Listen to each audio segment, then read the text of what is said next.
Anak ni Atong Ang na si Elaine Yu may nakakagulat na revelasyon tungkol sa relasyon ng ama at ni Sunshine Cruz.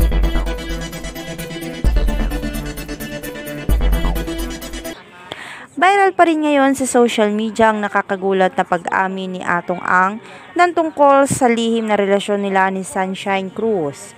Matapos pagpiestahan ang larawan nila ni Sunshine Cruz habang sweet na sweet sa isa't isa. Kasabay nito ay marami pa rin ang nagtatanong sa kung ano nga ba ang nangyari sa relasyon nila ni Gretchen Barreto. Si Gretchen Barreto ang dating girlfriend at ka-live-in partner ni Atong Ang bago pa lumabas ang tungkol sa relasyon nila Sunshine at Atong. Madami pa rin ang hindi makapaniwala na si Sunshine Cruz na ang bagong minamahal ngayon ni Atong Ang. Kasabay nito ay ang may emosyonal na paglilinaw ni Gretchen Barreto ng kung ano nga ba ang totoong nangyari sa kanila ni Atong Ang. Maluhaluhang inamin ni Gretchen na nakaplano na raw sana ang lahat sa kanila ni Atong Ang. Plano na rin sana nilang magpakasal. Ngunit humantong sila sa paghihiwalay.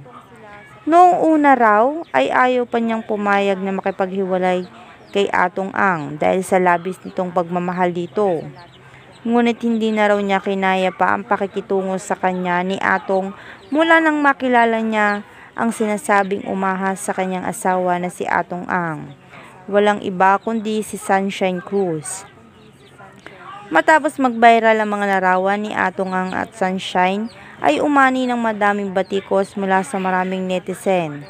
At hindi na napigilan ng anak ni Atong Ang na si Elaine Yu ang magbigay ng kanyang pahayag tungkol dito. Tungkol sa bagong pag-ibig ng kanyang ama na si Sunshine Cruz. Para sa kanya ay kung saan daw masaya ang kanyang ama ay suportado niya raw ito.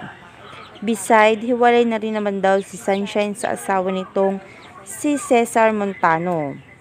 Naging pakiusap na lang ng anak ni Atong Ang ay hayaan na lang ang mga ito sa kung ano ang makakapagpasaya sa kanila lalong-lalo na sa kanyang ama.